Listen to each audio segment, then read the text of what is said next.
మీ business ను develop చేసుకోవాలి అనుకుంటున్నారా? మీ పరపతిని పెంచుకోవాలి అనుకుంటున్నారా? అయితే ఓకే టీవీ ద్వారా ఎల్ బ్యాండ్, ఆస్ట్రన్ band ad, scrolling ad, ad with voice overs, logo bug, video ads ద్వారా మీ యాడ్స్ ను పబ్లిష్ చేసుకోండి. సంప్రదించవలసిన ఫోన్ నెంబర్ 8520917933. ఎంపీ అభ్యర్థులు పార్టీ ముఖ్య నేతలతో తెలంగాణ భవన్లో జరిగిన సమీక్షలో మాట్లాడుతున్న కేసీఆర్ టచ్లో 20 మంది కాంగ్రెస్ ఎమ్మెల్యేలను తెస్తానంటే ఇప్పుడే వద్దన్నా. చూసిరా, ఎన్నికల తర్వాత రాజకీయాల్లో మార్పులు, బీజేపీ కాంగ్రెస్ కొట్లాటతో రాజకీయ అనిశ్చితి. త్వరలో ఉద్యమ కాలం నాటి కేసీఆర్ను చూస్తారు. ఢిల్లీ మద్యం కుంభకోణం ఉత్తదే, కక్ష సాధింపు. బిఎల్ సంతోష్ను అరెస్ట్ చేయాలని ప్రయత్నించాం, దానికి మోదీ కక్ష కట్టి కవితను అరెస్ట్ చేయించారు. పటిష్ట బీఆర్ఎస్ ప్రభుత్వాన్నే కూల్చాలని చూశారు. 65 సీట్లతో ఉన్న కాంగ్రెస్ సర్కార్ను కూల్చరా? బీజేపీలోకి రేవంత్ వెళ్ళకపోవచ్చు, ఒకవేళ వెళ్ళినా ఆయన వెంటే ఎమ్మెల్యేలు వెళ్ళకపోవచ్చు. కేసీఆర్ అభ్యర్థులకు బీఫారాలు, 95 లక్షల చెక్కులు. ప్రతిపక్షాల జేబులో లేదా జైల్లో ఉండాలి. మోదీ తీరు ఇదే, ఆయనదంతా కూడా విద్వేషమే. మేం గెలవనున్న మొదటి స్థానం సికింద్రాబాద్. పద్మారావుకు భయపడి కిషన్ రెడ్డి సీటు మారే యత్నం, హామీలు నెరవేర్చలేకే సీఎం ఆరోపణలు. లంకె బిందెల కోసం తిరిగేది దొంగలే, బీజేపీని ఎదుర్కొనే సత్తా బీఆర్ఎస్కే ఉంది కేటీఆర్. సో చాలా విషయాలు ఉన్నాయి మనం మాట్లాడుకోవాలంటే ఇక్కడ కవితని అరెస్ట్ చేసినప్పుడు కేసీఆర్ గారు మాట్లాడలే. ఓకే, కవిత జైలుకి వెళ్తున్నప్పుడు కేసీఆర్ గారు మాట్లాడలే. కవిత మీద లిక్కర్ స్కామ్ ఆరోపణలు వచ్చినప్పుడు కేసీఆర్ గారు మాట్లాడలే. ఇవేమీ కూడా కేసీఆర్ గారు మాట్లాడలే, ఎప్పుడు కూడా మాట్లాడలే. సరిగ్గా ఇదే రోజు అంటే మొన్న కరీంనగర్లో సభ పెట్టిండ్రు, మెదక్లో సభ పెట్టిండ్రు, నల్గొండలో సభ పెట్టిండ్రు. ఈ 3 సభలలో కూడా ఎక్కడ కూడా బిడ్డ గురించి కానీ, బిడ్డ అరెస్ట్ గురించి కానీ ఎక్కడ కూడా ఒక డిస్కషన్ చేయలే. మరి అటువంటిది చాలా రోజుల తర్వాత అరెస్ట్ అయ్యి నెల రోజులు, దగ్గర 15 రోజులు, నెల రోజులు కావస్తున్న ఈ తరుణంలో ఇప్పుడు ఒక బ్లాస్ట్ న్యూస్ అనేది చేయడం జరిగింది. అదేంటది? సరిగ్గా మీరు చూసుకున్నట్టయితే మునుగోడు ఎలక్షన్స్ అప్పుడు ఫామ్ హౌస్ డ్రామా అనేది చాలా అద్భుతంగా నడిచింది. ఫోన్ ట్యాపింగ్లనే ఆ ఫామ్ హౌస్లో కూడా వీళ్ళందరూ కూడా ఎమ్మెల్యేలు అందరూ కూడా దొరికిపోయారని కూడా క్లియర్గా మనకి అర్థమవుతుంది. దాని తర్వాత అదే టైంలో వీళ్ళు సిట్ కేసు వేయడం జరిగింది. బీఆర్ఎస్ పార్టీ సిట్ కేసు వేసిన తర్వాత బిఎల్ సంతోష్ మీద కూడా విచారణ జరిపించాలన్నారు. సరిగ్గా అదే మునుగోడు టైంలో కూడా కవిత ఎక్కడ కూడా మీకు మునుగోడు ఎలక్షన్స్లో కనబడలే. అండ్ ఇన్ఫ్యాక్ట్ ఇక్కడ మీరు చూసినట్టయితే ఈ ఫామ్ హౌస్ వ్యవహారం నడవడానికి ఒక వారం రోజులకు ముందు నుంచే కవిత లిక్కర్ స్కాము, లిక్కర్ ఆరోపణలు అనేది బయటకు వచ్చినాయి. అసలు ఈ విషయం బయట పెట్టిందే బీజేపీ పార్టీ. ఢిల్లీలో ప్రెస్ మీట్ పెట్టి మాట్లాడినప్పుడు స్వయాన కవిత చెప్పింది, ఈడీ సిబిఐ మాట్లాడాలి కానీ బీజేపీ వాళ్ళు ఢిల్లీ నుంచి ఎట్లా ప్రెస్ మీట్ పెట్టి లిక్కర్ స్కామ్ బయటకు చెప్తారా అని చెప్పి. ఓకే, మునుగోడు ఎలక్షన్స్లో కవితకు ఎక్కడ కూడా బాధ్యతలు అప్పచెప్పలే, ఎక్కడ కూడా కవిత ఇన్ఛార్జ్గా చేయలే. అసలు మునుగోడు ఎలక్షన్స్లో మీరు అబ్జర్వ్ చేయండి, కేసీఆర్ గారు కొన్ని ఊర్లకు ఇన్ఛార్జ్గా ఉన్నారు. అట్లనే మంత్రులు, ప్రతి ఒక్క మంత్రి అప్పుడు మంత్రులుగా వ్యవహరించిన వాళ్ళు ప్రతి ఒక్క మండలాన్ని తీసుకున్నారు. నాట్ ఈవెన్ కేటీఆర్ కూడా ప్రచారానికి వచ్చిండు. కానీ ఏడనన్న కల్వకుంట్ల కవితక్క మునుగోడు ఎన్నికల్లా ప్రచారంలో కనబడ్డదా? ఎక్కడ కూడా కవితక్క ప్రచారంలో కనబడలే కూడా. మీరు ఏ మీడియాలో ఏ వీడియోస్ చూసుకున్నా, మునుగోడులో స్పీచ్లు చూసుకున్నా ఎక్కడ కూడా కవితక్క ప్రస్తావన రాలేదు. కవితక్కన అసలు మునుగోడు ఎలక్షన్ క్యాంపెయిన్కి రావద్దని చెప్పారు. ఎందుకు చెప్పిండ్రు? ఫామ్ హౌస్ ఇప్పుడు అంటున్నారు కదా కేసీఆర్ గారు, కేవలం బిఎల్ సంతోష్ మీద కేసు అయిందనే కవితని తీసుకెళ్ళి కోపంతో జైల్లో పెట్టిరని అంటా ఉన్నారు. ఇన్ని రోజుల తర్వాత నోరు విప్పిండ్రు, పెదవి విప్పిండ్రు, దాని గురించి కేసీఆర్ గారు స్పందించిండ్రు. అవునా కదా? కానీ నా పాయింట్ ఏంటంటే ఈ సిట్ కేసు కన్నా ఒక వారం రోజుల ముందే, ఈ సిట్ కేసుకు ఒక వారం 10 రోజుల ముందే ఫామ్ హౌస్ వ్యవహారం అనేది నడిచింది. కవితక్క అంతకన్నా ముందే మునుగోడుకి రాలే, ఎలక్షన్స్కి రాలే. దాని అర్థమైంది, బిఎల్ సంతోష్ గురించే కవితను అరెస్ట్ చేశారనేది తప్పులా కనబడుతుంది. ఎందుకు తప్పులా కనబడుతుందంటే ఫస్టే కవిత మీద లిక్కర్ స్కామ్ ఆరోపణలు వచ్చిన తర్వాతనే కేసీఆర్ గారు మునుగోళ్ళ ఎక్కడ కూడా తిరగద్దు అని చెప్పిండ్రు, కవిత రాలేదు. సో ఇదే సమయంలోనే ఈ ఫామ్ హౌస్ వ్యవహారం అనేది బయటికి వచ్చింది. కావాలంటే మీరు అన్ని వీడియోలు తిరిగేసుకొని చూడొచ్చు. సో దీనికి నేను క్లారిటీ ఇచ్చిన. కవితక్క మాత్రం మునుగోళ్ళ ఏడా కనవడలే. ఈ విషయంలో అసలు ఆమె బయటికి కూడా రాలేదు. ఓకే, సో ఎటకేలకు మరి ఏం చెప్పాలని ఆలోచించి కేసీఆర్ గారు ఇట్లా చెప్పారా, లేకపోతే ఆచితూచి అడిగేశారా? సరే, ఈ విషయం మనం కాసేపు పక్కన పెడదాం. ప్రథమంగా నేను చెప్తా అన్న విషయం ఏంటంటే 20 మంది ఎమ్మెల్యేలు ఇక్కడ చూడండి, త్వరలో ఉద్యమకాలం నాటి కేసీఆర్ని చూస్తారు. అంటే ఏంటి? ఉద్యమకాలం నాటి కేసీఆర్ని త్వరలో చూస్తారు అంటే మరో ఉద్యమం కేసీఆర్ గారు చేయబోతున్నారా? ప్రజల్ని రెచ్చగొట్టి ప్రజలు ఎట్లాగో 6 గ్యారెంటీలు ఫెయిల్ అయినాయి కదా అని చెప్పి కొంతమంది కార్యకర్తలను, కొంతమందిని ఉసిగొల్పు ప్రజలందరూ బయటికి వచ్చి ప్రశ్నించేలాగా కేసీఆర్ గారు రెచ్చగొట్టేటట్టు స్పీచ్లు ఏమైనా ఉంటాయా, ఉండబోతున్నాయా? అసలు లోక్సభ తర్వాత ఏం జరగబోతుంది? అందరు అటెన్షన్. ఇప్పుడు బీఆర్ఎస్ లేదు అసలు గ్రౌండ్లో, బీఆర్ఎస్ మొత్తం కూడా మరుగున పడిపోయింది అని మాట్లాడుకుంటున్నటువంటి తరుణంలో అందరూ కూడా కేసీఆర్ మీద అటెన్షన్ ఉండాలని చెప్పి, కేసీఆర్ గారు 20 మంది ఎమ్మెల్యేలు టచ్లో ఉన్నారని చెప్పి కేసీఆర్ ఈ సెన్సేషన్ వార్త అనేది బయటకు వచ్చింది. దీనితో ఏమైంది? ఇప్పుడు మీడియా మొత్తం దాని గురించే చర్చ జరపాలి. ప్రతిపక్ష గవర్నమెంట్ కాంగ్రెస్ పార్టీ కూడా ఎవరా 20 మంది అనే టెన్షన్లు ఉంటారు. ఇటు బీజేపీ కూడా అవునా ఎవరెవరు అబ్బా 20 మంది, మరి మేము కదా ఇది చేద్దాం అనుకున్నామని వాళ్ళు ఆలోచనలు పడతారు. అంటే ఇక్కడ అందరి రాజకీయ నాయకుల అటెన్షన్ కేసీఆర్ మాట్లాడిన ఒక్క మాటతోటి మొత్తం కూడా టర్న్ కేసీఆర్ వైపు తిప్పుకునేటట్టు చేసినాయి. సరే శ్రావ్య, మరి ఏంది 20 మంది ఎమ్మెల్యేలు టచ్లు ఉన్నారా అన్నది వాస్తవమేనా అంటే నాకు తెలిసినంత వరకు 99.9% కేసీఆర్ తోటి 20 మంది కాదు అంతకన్నా ఎక్కువ మంది ఎమ్మెల్యేలే టచ్లో ఉన్నారు. ఇది 100% వాస్తవము. ఏం శ్రావ్య, కేసీఆర్ వచ్చి నీకేమని చెప్పిండా అంటే అంత సీన్ లేదు. కేసీఆర్ పిలవాడు, మనతో మాట్లాడు, మనకు చెప్పక్కర్లేదు. బట్ మనకున్నటువంటి సోర్సులు మనకు ఉంటాయి. ఎందుకు ఆ మాట అంటున్నా నేను? 20 మంది కాదు, 20 మంది కంటే కేసీఆర్ ఏమో 20 మంది అంటాడు, నువ్వేమో 20 మంది కంటే ఎక్కువనే అంటావు ఏం శ్రావ్య అన్న డౌట్లు మీకు రావచ్చు ఇక్కడ. కానీ ఇక్కడ పాయింట్ ఏంటంటే నేను మీకు ఆల్రెడీ నిన్న మొన్న ఎక్స్ప్లెయిన్ చేసిన నెలకి కాంగ్రెస్ ప్రభుత్వం కేంద్ర ప్రభుత్వం దగ్గర అంటే RBI reserve bank of India దగ్గర మీకు తెలుసో లేదో ప్రభుత్వం ఎట్లా నడిపిస్తుంది అంటే నెలకి 3,000 కోట్లు. నన్ను అడిగితే ఇంకెక్కువనే తెస్తుండొచ్చు, బట్ అఫీషియల్గా నెలకి 3,000 కోట్లు అప్పు ఆర్బీఐ నుంచి తీసుకొస్తున్నారు. ఆ 3,000 కోట్ల రూపాయలనే కొన్ని సంక్షేమ పథకాలకు, కొన్ని ఉచిత ఆర్టీసీకి రోజు కొన్ని కోట్ల రూపాయలు ఇవ్వాలి కాబట్టి సో వాటికి ఆ డబ్బుల్ని ఖర్చు పెడుతున్నారు. సరే, ఇదంతా బాగానే ఉంది శ్రావ్య. ఇప్పుడు ఏ పార్టీ అయినా అప్పు చేస్తారు కదా, గత సర్కార్ అప్పు చేసింది, ఇప్పుడు వీళ్ళు కూడా 3,000 కోట్లు అంటున్నారు, నెలకి 3,000 కోట్లు అప్పు చేస్తున్నారు. మరి ఏంది పరిస్థితి? 3,000 కోట్లు అప్పు చేస్తున్నారు, దానికి ఈ ఎమ్మెల్యేలు పోనికి సంబంధం ఏంది అని మీరు నన్ను అడగచ్చు కూడా. మేబీ సంబంధం ఏంటంటే కాంగ్రెస్ ప్రభుత్వం దగ్గర కావచ్చు, ఇప్పుడున్నటువంటి ఖజానా దగ్గర పైసలు లేవు, మంత్రుల దగ్గర లేవు, ఇప్పుడున్నటువంటి కాంగ్రెస్ లీడర్స్ ఎవరైతే ఉన్నారో వాళ్ళెవ్వరి దగ్గర నయా పైసా కూడా లేదు. ఎందుకు లేదు అంటే గత ప్రభుత్వము ఒక్కొక్క ఎమ్మెల్యే 100 కోట్ల దాకా ఖర్చు పెట్టిండు. మినిమం అసలు నేను చెప్పేది కూడా చాలా తక్కువ, ఇంకా ఎక్కువనే ఖర్చు పెట్టుంటారు. కానీ ఒక బార్డర్ వేసుకుందాం, 100 కోట్ల దాకా ఖర్చు పెట్టిండు.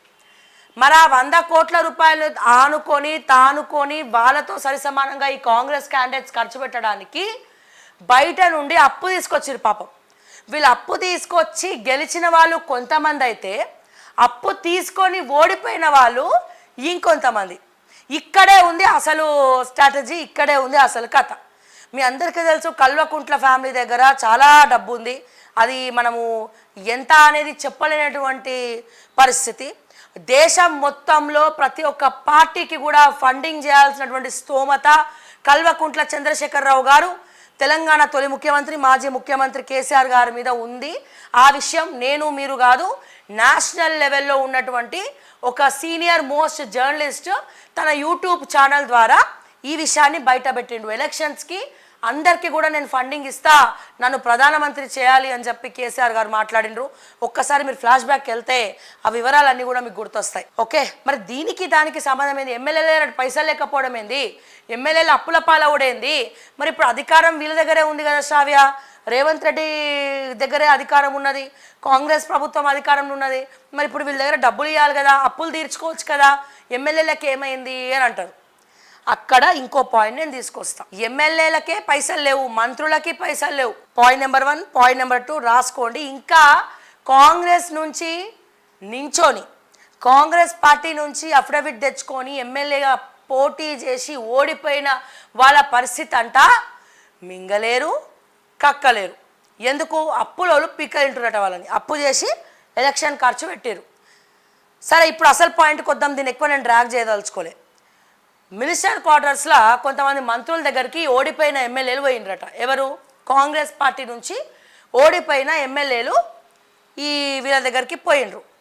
పోతే ఏమైంది? అన్నా జర మీరే ఆదుకోవాలి, మేము రేవంత్ రెడ్డిని అపాయింట్మెంట్ అడుగుతుంటే మాకు రేవంత్ రెడ్డి అపాయింట్మెంట్ ఇస్తలేడు, మరి మేము అప్పుల పాలైనామన్నా, ఓడిపోయిన వాళ్ళ పరిస్థితి ఏంది, మరి రాజకీయ భవిష్యత్తు కూడా మొత్తం విచ్ఛిన్నమైపోయింది. ఎందుకు అయిపోయింది రాజకీయ భవిష్యత్తు? ఎక్కడెక్కడైతే ఓడిపోయిన ఎమ్మెల్యేలు ఉన్నారో ఆ నియోజకవర్గాలకు వేరే వాళ్ళని తీసుకొచ్చారు. అంటే బీఆర్ఎస్లో గెలిచిన వాళ్ళలో, బీఆర్ఎస్లో పార్టీలో గెలిచిన వాళ్ళను వాళ్ళ నియోజకవర్గాలకు పార్టీలో జాయిన్ చేసుకొని వాళ్ళ నియోజకవర్గాలకు ఇన్వైట్ చేశారు. అంటే అర్థమైంది, కాంగ్రెస్ పార్టీ బీఆర్ఎస్ వాళ్ళు కాంగ్రెస్లోకి వచ్చిన తర్వాత next time sitting MLA ticket వచ్చి కంటెస్ట్ చేస్తాడా, లేకపోతే ఓడిపోయిన ఎమ్మెల్యేకి టికెట్ ఇస్తారా? అంటే ఏంది ఇక్కడ?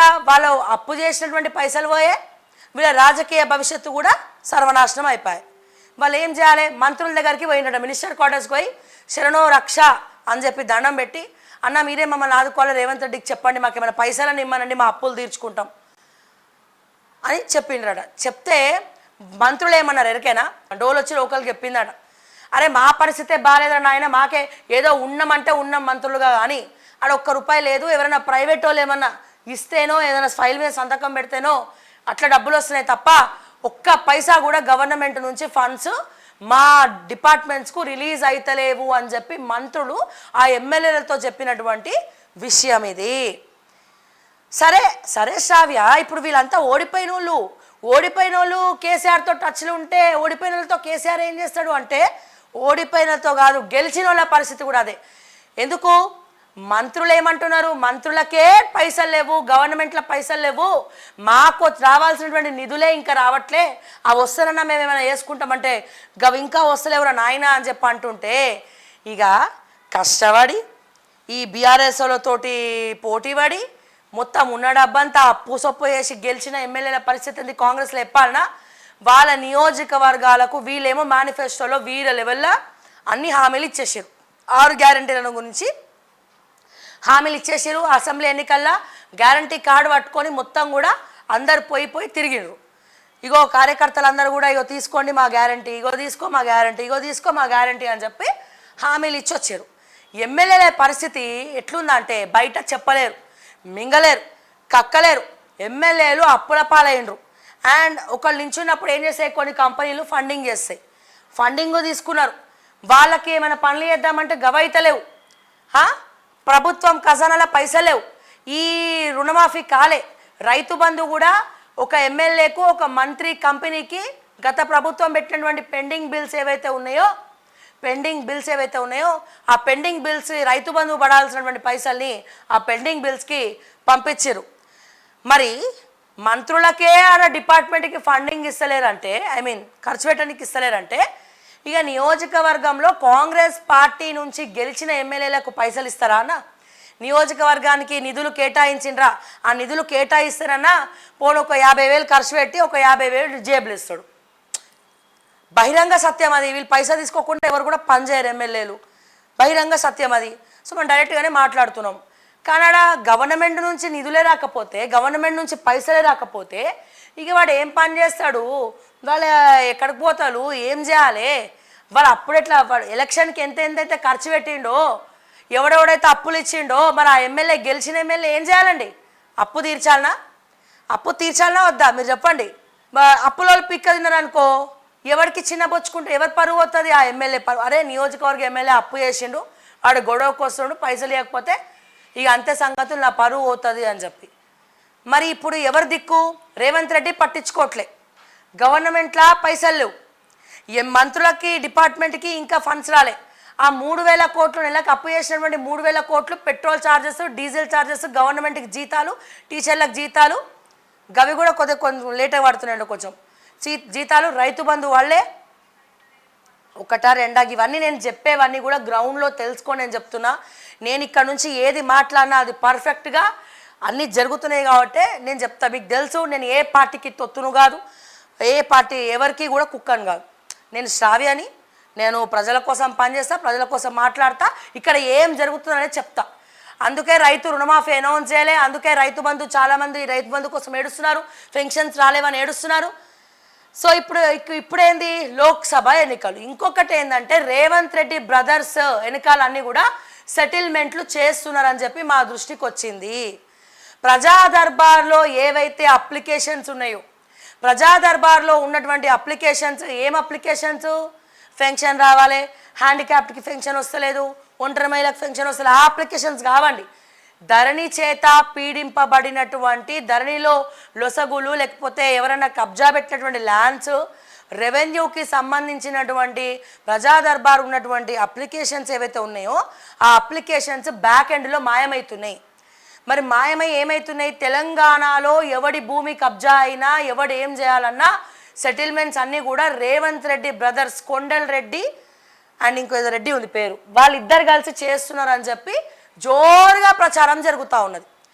సో మొత్తం కూడా అన్ని వాళ్ళు చేసుకుంటున్నారు. పరిపాలన ఒక మంత్రికి అప్పచెప్పిండ్రు, డబ్బులు వచ్చేవేమో రేవంత్ రెడ్డి చూసుకుంటుండ్రు, రానివేమో వీళ్ళు తీసుకుంటుండ్రు. ఫ్యాక్ట్స్ మాట్లాడుతున్నా నేను. తర్వాత నోటీసులు ఎట్లాగో మాకు వస్తే దానికి కూడా మెంటల్గా ప్రిపేర్ అయిపోయినాం, అది వేరే విషయం అనుకోండి. ఇది బయట జరుగుతున్నటువంటి బహిరంగ సత్యం. దాంట్లో భాగంగానే బొంతు రామ్మోహన్ మీద 300 అప్లికేషన్స్, దాదాపు 150 నుండి 300 అప్లికేషన్స్ వస్తే బొంతు రామ్మోహన్ 150 నుండి 300 అప్లికేషన్స్ దేనికి? కబ్జాలట. ఈ కబ్జాలన్నీ కూడా ఎవడు చేసిండ్రా నాయన అంటే బొంతు రామ్మోహన్ చేసిండు. బొంతు రామ్మోహన్ మరి పార్టీలో ఎందుకు జాయిన్ అయ్యిండు?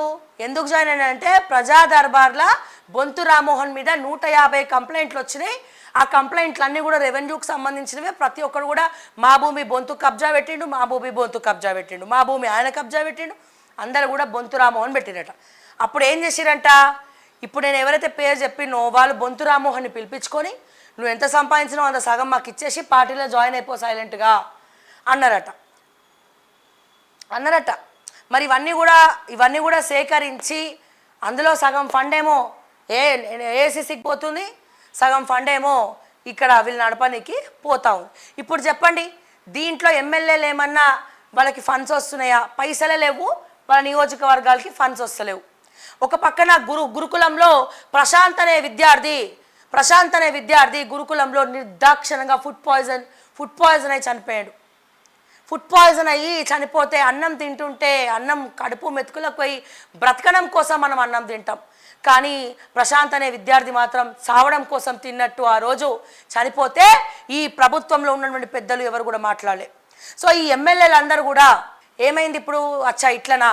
రేవంత్ రెడ్డి ఏమో పట్టించుకోవట్లే మమ్మల్ని, పైగా ఉల్టా ఇప్పుడు లోక్సభ ఎన్నికలు అంటే ఏం చేయాలి? ఏమన్నా రేవంత్ రెడ్డి పైసలు ఇస్తాడా, లేకపోతే ఇంకెవరన్నా పైసలు ఇస్తారా? ఇంకెవరన్నా పైసలు ఇస్తే ఎవరు ఇయ్యరు, మళ్ళీ సొంత ఖర్చు పెట్టుకోవాల్సిందే ఎమ్మెల్యేలు. అంటే పార్టీలని, మీటింగ్లని, కార్యకర్తలకి బండ్ల పెట్రోల్ కొట్టియాలి, జెండాలు కొట్టియాలి, ఈ వ్యాన్లు కొట్టియాలి, మళ్ళీ భోజనం ఏర్పాట్లు చేయాలి. ఇవన్నీ కూడా పోయి కాంగ్రెస్ పార్టీ ఇంత తీయండి ఖర్చు పెట్టిన అని అడుగుతారా? అడగలేరు. ఎంతో కొంత ఖర్చు అవుతుంది. పైనుండి ఇదొకటి మాకు అన్న ఫీలింగ్లో ఎమ్మెల్యేలు ఉన్నారు. మరి వీళ్ళ ఫీలింగ్ ఏంది చెప్పాలన్నా? అబ్బో కేసీఆర్ దగ్గర మస్తు పైసలు ఉన్నాయి కదా, అప్పుడు నేషనల్ పాలిటిక్స్లో అందరికీ కూడా ఫండింగ్ ఇవ్వడానికి కేసీఆర్ రెడీ అయ్యింది కదా, మనకి ఎందుకు వచ్చిన గొడవ? వీళ్ళు వెళ్ళి మంత్రులు ఇల్లు కొట్టుకుంటుర్రు, మా ఎమ్మెల్యేలను పట్టించుకుంటలేరు, మంచిగా చూసుకుంటలేరు. ఇప్పుడు మేము ఏం చేయాలి? మాకు ఎవరు దిక్కు? అండ్ ఇన్ఫ్యాక్ట్ కాంగ్రెస్ పార్టీలో అప్పుడు జోరుగా ప్రచారం జరిగింది గత ఎన్నికలప్పుడు, ఇక్కడ కోవట్స్ ఉన్నారు, కేసీఆర్ కోవట్స్ ఉన్నారు కాంగ్రెస్లో అని చెప్పి. సో కాంగ్రెస్లో ఉన్నటువంటి కేసీఆర్ కోవట్స్కి కేసీఆర్ గారే కాంగ్రెస్ పార్టీ తరఫున మీరు గెలవండి అని చెప్పి ఫండింగ్ ఇచ్చిండు వాళ్ళు గెలవడం కోసం అనేది కూడా వాస్తవము. సో ఇప్పుడు వీళ్ళందరూ ఒకటి అయ్యి ఏమంటారు, కేసీఆర్ గారు మీకు 2 చేతులు దండం పెడతా, ఇక మా వల్ల కాదు, మా దగ్గర ₹1 లేదండి, మేము ఎమ్మెల్యేగా గెలిచినామని మాటే తప్ప మాకు అసలు ముందే లేదు వెనుక ఏమి లేదు, చాలా ఇబ్బందులు ఉన్నాము, మా రేవంత్ రెడ్డి పట్టించుకుంటలేడు, మా గవర్నమెంట్ పట్టించుకుంటలేదు, అక్కడ నియోజకవర్గ ప్రజలకేమో వాళ్ళ ఈ గ్యారంటీలు ఏమైనా నేను అడుగుతున్నారు, అవన్నీ కూడా అడుగుతున్నారు సార్, మీరే మమ్మల్ని ఆదుకోవాలని చెప్పి. ఇందులో ప్రజలు జస్ట్ సినిమా చూసినట్టు ఈ పాలిటిక్స్ని మనం చూడాలి. సినిమా థియేటర్ కొత్త 2.5 గంటలే, కానీ రాజకీయాలు రోజు మనం సినిమా చూసినట్టే టీవీలో ఆన్ చేస్తే. దానికి మోదీ కక్ష కట్టి కవితను అరెస్ట్ చేయించారు. బీజేపీలోకి రేవంత్ కొడుకేమో కేటీఆర్ గారేమో బీజేపీలోకి రేవంత్ 30 మంది ఎమ్మెల్యేలతో పోతుండంటారు. కేసీఆర్ గారు ఏమంటున్నారంటే బీజేపీలోకి రేవంత్ పోకపోవచ్చు, మరి ఎక్కడ పోతాడు బీజేపీలోకి పోకపోతే? అక్కడ మీరు పట్టుకోవాల్సినటువంటి పాయింట్, బీజేపీలోకి రేవంత్ పోకపోతే ఎక్కడ పోతారు. ఇక్కడ చూడండి, ఇంకోటి ఏమన్నా, ఒకవేళ వెళ్ళినా ఆయన వెంట ఎమ్మెల్యేలు వెళ్ళకపోవచ్చు. అంటే దాని అర్థమైంది, బీజేపీలోకి రేవంత్ రెడ్డి గారు ఒకవేళ వెళ్ళినా ఆయనతో పాటు ఎవరైతే ఎమ్మెల్యేలు ఉన్నారో వాళ్ళెవ్వరు కూడా బీజేపీలోకి వెళ్ళరు. దాని అర్థమైంది, ముందే వీళ్ళు మాట్లాడుకున్నారు, ముందే ఇన్ని ఒక్కొక్క ఎమ్మెల్యేకి 300 కోట్లు 400 కోట్లైనా ఇచ్చే సత్తా కేసీఆర్ దగ్గర ఉన్నది, అంత డబ్బులు ఉన్నాయి, అవన్నీ నగ్న సత్యాలు, బహిరంగ సత్యము, అందరికీ తెలిసినటువంటి విషయము. ఒక్కొక్క ఎమ్మెల్యేకి 300-400 కోట్లైనా ఇచ్చి కొనుక్కుంటారు. అంటే కేసీఆరే ఎమ్మెల్యేలకి ఫండింగ్ ఇచ్చి మా పార్టీలకి రా అంటాడు. దానితో ఏమవుతుంది, ఈ 5 ఏళ్లలో సంపాదించిన సంపాదన మొత్తం కూడా ఎమ్మెల్యేల దగ్గర పైసలు లేవు కాబట్టి డబ్బులు తీసుకుంటారు, అప్పులు తీర్చేసుకుంటారు, కొన్ని నియోజకవర్గాన్ని ఖర్చు పెట్టుకుంటారు, కొన్ని అకౌంట్లో వేసుకుంటారు. ఇది సినిమా స్టోరీ లాగా ఇప్పుడు జరగబోతుందని అంటా ఉన్నారు. మరి ఇట్లా జరుగుతుండొచ్చు, ఇట్లా జరగబోతుంది. మరి వీటన్నిటిని కూడా ఎదుర్కోవడానికి యుద్ధానికి సిద్ధమా అన్నట్టు ఎవడు ఉండాలి? రేవంత్ రెడ్డి స్ట్రాంగ్ ఉండాలి. వీటన్నిటిని ఎదుర్కోవాలంటే అయితే కేసీఆర్ ఇచ్చినటువంటి డబ్బులన్నీ కూడా దానికంటే ఒక 10-20 ఎక్కువనే చేసి రేవంత్ రెడ్డి గారు ఎమ్మెల్యేలకు ఇవ్వాలి, లేదంటే ఇక తూర్పు తిరిగి దండం పెట్టుకోవాలి. సో ఇది కేసీఆర్ ధైర్యము, ఇదే కేసీఆర్ ప్లాన్. ఎందుకంటే 87 లక్షల కోట్లు కల్వకుంట్ల కుటుంబం దేశాన్ని దాటిచేసింది అంటారు. ఏంది శ్రావ్య, 87 లక్షల కోట్ల? నువ్వు చెప్పేది నిజమా? అవి ఏందవి వేసుకునే కోట్ల? ఎట్లా సంపాదించి ఉంటారు ఇవన్నీ? అంటే షేర్లు పెట్టడం, కమిషన్లు, మళ్ళీ ప్రతి కంపెనీలో షేర్లు కావచ్చు, ఇట్లా చేసుకుంటూ పోతే దీన్ని ఉల్టా చేసి. ఇప్పుడు ఒక చిన్న లాజిక్ అండి, ఏదైనా పని చేస్తాం మనం, 100 కోట్లు డీల్ ఉంటుంది, అందులో కమిషన్గా ఒక 20% మనం ఇవ్వమని చెప్తారు, 20% 20 కోట్లు ఇస్తారు. ఆ 20 కోట్లు తీసుకెళ్ళి దేంట్లో ఇన్వెస్ట్ చేస్తారు? ఏదైనా ఎవడైతే డబ్బులు అయితే ఇంట్లో ఉంచుకోడు కదా, ఏదైనా బిజినెస్ స్టార్ట్ చేద్దాం అనుకుంటారు. బిజినెస్ స్టార్ట్ చేయడానికి ఏం చేస్తారు? ఆ 20 కోట్లు తీసుకొని ఇంకెక్కడైనా బిజినెస్లో పెడతారు. ఆ బిజినెస్ లాస్ అయిందనుకో, వీడు 20 కోట్లు లాస్ అయితే, ఆ బిజినెస్ ప్రాఫిట్ అయితే ఆ 20 కోట్లే 200 కోట్ల దాకా అవుతాయి. సో అట్లా కమిషన్ వచ్చినట్టు బిజినెస్ల మీద, కొన్ని రియల్ ఎస్టేట్ కంపెనీల మీద, షేర్ మార్కెట్ల మీద, స్టాక్ మార్కెట్ల మీద గట్ల పెట్టుడు, అక్కడ దుబాయ్లో ఉన్నటువంటి వాళ్ళని తీసుకొచ్చి ఇక్కడ భూములు కొనిపించుడు, మళ్ళా హవాలా ద్వారా ఇక రకరకాలుగా చేసి మొత్తానికి తిమ్మిని చేసి తెలివిగా వివరించి ఇవన్నీ కూడా చేసి అగో ఆ బిజినెస్ మ్యాన్లను ఫోన్ ట్యాపింగ్ చేసి బ్లాక్మెయిల్ చేసి అట్లా కొంత డబ్బు వేసుకున్నారు. సో ఇట్లా కొంచెం అట్లా తీసుకురు, కొంచెం ఇట్లా తీసుకురు. ఒక్క బిల్ పాస్ చేస్తేనే 10% వచ్చిందంటే ఒక 100 కోట్ల బిల్ అనుకో, 10% అంటే ఎంత? అట్లా ఎన్ని బిల్లులు ఉంటాయి, ఎన్ని రోడ్ కాంట్రాక్ట్లు ఉంటాయి, ఎంతెంత కమిషన్లు ఇస్తారు ప్రజలు, ఒక్కసారి ఆలోచిస్తే ఇక చెమటలు పడతాయి.